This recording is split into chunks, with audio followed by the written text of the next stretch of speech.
तो मुझे फिर अपने का जो एक्टिंग साइड पे आ जाओ, फिर सुल्तान आपा के से मिलवाना, फिर फलां से मिलवाना, फलां से मिलवाना। तो उन जब मिलने का प्रोसेस चल रहा था तो 3 डायरेक्टर्स ने मुझे साफ रिजेक्ट कर दिया कि नहीं ये बहुत माठा है, ये एक्टर नहीं बन सकता। ये जब ऑडिशन दिए थे आपने ऑडिशन दिया, हाँ ऑडिशन होते थे और उसमें बीटीवी। उन्होंने रिजेक्ट कर दिया? आप 3 डायरेक्टरों के नाम भी तो पूछे मुझसे पहले कौन है वो।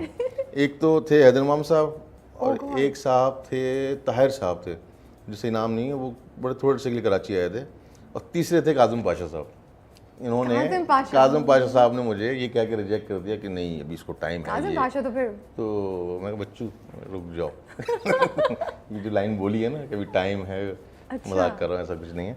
वो किस्मत देखे ना, ससुर बनने थे उनको मेरा निदा की फादर काज़म पाशा साहब जी। तो मुझे ये 3 डायरेक्टर्स ने रिजेक्ट किया साफ बोल के, क्यों मैं जब कैमरा ऑन होता था ना तो मेरी हार्ट बीट बढ़ जाती थी। मुझे पता था परफॉर्मेंस है क्या, एक्टिंग है क्या, लेकिन जहाँ कैमरा ऑन होता था मेरी हार्ट बीट बढ़ना शुरू, मुझसे बोला ना जाए। तो फिर मैंने अपने आप से सवाल किया बैठ के, मैं कहा यासिर साहब आपके पास ना कोई डिग्री है आपके पास ऐसी कोई, ना करना क्या है कि एक्टिंग का चांस मिल रहा है आपको। तो फिर मैंने अपने आप को समझाया, अपने आप को कूल काम डाउन किया, फिर मैंने एक्टिंग की प्रैक्टिस की। फिर तारिक जमील साहब डायरेक्टर हैं जो आजकल एक्टिंग भी कर रहे हैं, तो वो अबू के अच्छे दोस्त थे।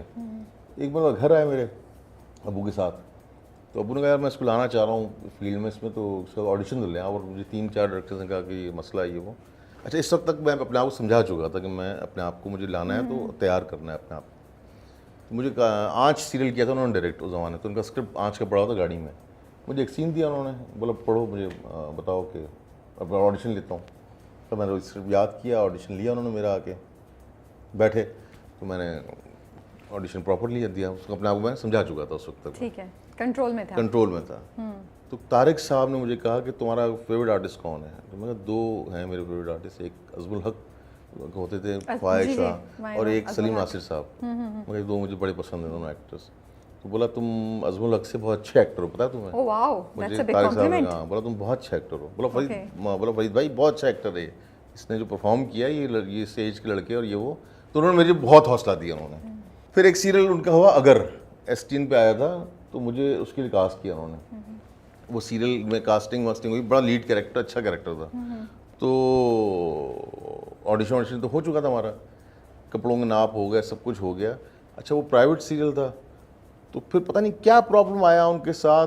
तो मुझे एक दिन कॉल आई कि यार वो हम अगर तुमसे दूसरा कैरेक्टर करवाएं, नहीं उन्होंने मुझे कहा था कि यार ये कैरेक्टर मुझे कह रहे हैं कि दूसरा कैरेक्टर करवा लो यासिर से, इतना बड़ा कैरेक्टर यासिर को ना दो, पहला ड्रामा है इसका तो ये ना दो उसको, तो तुमसे हम दूसरा कैरेक्टर करवाएं। तो मैंने कहा कि सर मुझे जब आना इस फील्ड में तो मैं सपोर्टिंग, अबू की भी गाइडेंस थी कि सपोर्टिंग रोल नहीं करने। तो वो सीरियल छोड़ दिया। उन्होंने मुझसे वादा किया कि मैं तुम्हें किसी और सीरियल में लूँगा और अच्छा कैरेक्टर दूंगा। तो वो छोड़ दिया आपने? वो सीरियल छोड़ना पड़ा मुझे, मुझे सपोर्टिंग रोल में नहीं आना था और किसी छोटे कैरेक्टर में नहीं आना था मुझे, क्योंकि वो स्टार्ट था। तो मैंने डिसाइड किया, मतलब अबू ने बोला था कि आना है तो लीड पे आना है। वो ख़त्म हुआ। फिर इस बीच जो सुल्तान आपा ने एक टेलीफिल्म कर रही थी, उन्होंने बुलाया, उस ड्रामे का नाम था दिल दिल दा मामला।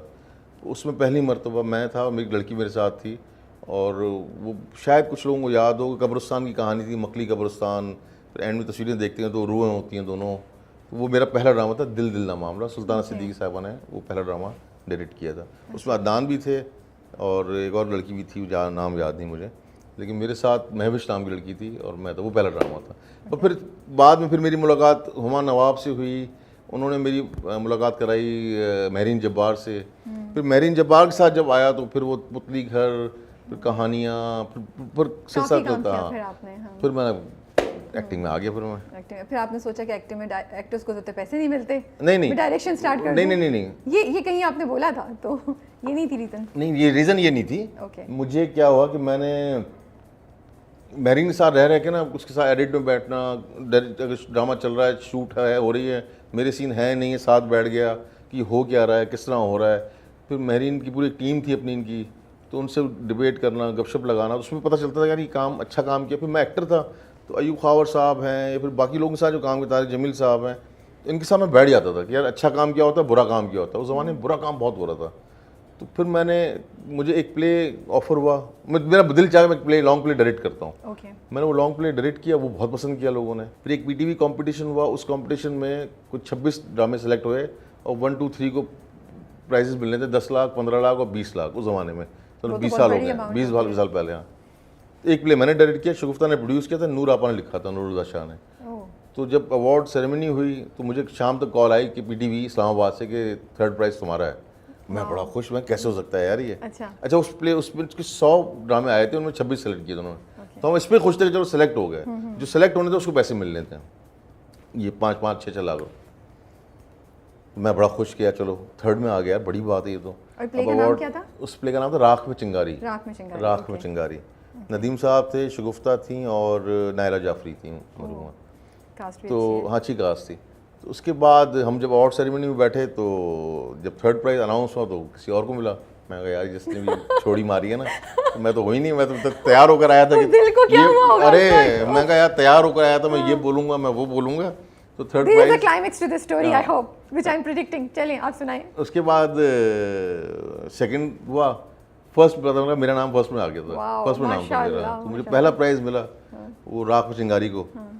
तो उसी रात उसी सेकंड डे मुझे सुल्तान आपा ने हम टीवी के चैनल आना था उनका, तो मुझे फिर एमडी में बुलाया गया। मूमल था उस ज़माने में, जी। मूमल बुलाया गया मुझे और वहाँ पर मुझे कॉन्ट्रैक्ट किया, 2 साल कॉन्ट्रैक्ट करो। मैंने पैसे सोचे कितने, मैं कहा इतने पैसे लूँगा, उन्होंने कहा डन। ओह, तो मुझे पैसे भी अच्छे मिल गए। मैं कहा यार ये तो बहुत मजे का गेम है यार ये तो।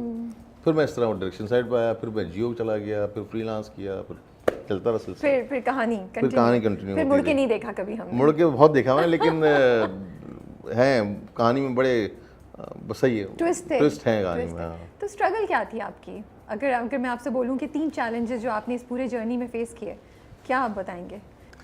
देखिए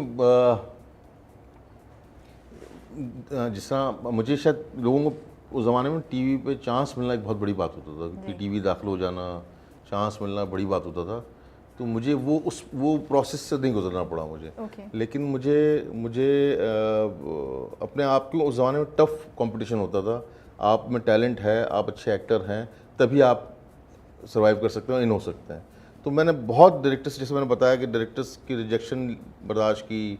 मैं बहुत से डायरेक्टरों के से मिलने गया, कैरेक्टर्स रिजेक्ट किए मैंने कि नहीं ये कैरेक्टर नहीं करना, ये अच्छा कैरेक्टर नहीं है। इस तरह की तो प्रॉब्लम आई मुझे, ये कुछ साल, 2 साल, 3 साल।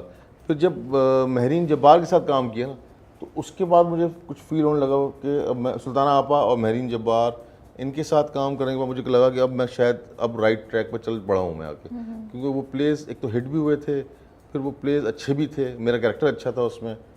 तो वो मुझे लगा कि मैं वो जर्नी जो लोग दरवाज़ों पे गुजारते हैं और चांस मांगने गुजारते हैं, वो जर्नी का थोड़ी टाइम कम पीरियड हो मेरे लिए गई। कम था। पहला चैलेंज तो मुझे ये लगा। ठीक है। फिर दूसरा चैलेंज मैं समझूंगी प्रूफ करना ज़्यादा मुश्किल था। प्रूफ करना ज़्यादा मुश्किल था, सर्वाइव करना ज़्यादा मुश्किल है। और ऑफ कोर्स आपके पास प्रेशर भी था because your father was also, वो अलग प्रेशर, लेकिन उससे ज़्यादा क्योंकि आप हमारे यहाँ आज भी ऐसे ही है कि आप किसी एक कैरेक्टर में फंस गए ना, तो आपको फिर उसमें ही कास्ट किया जाएगा।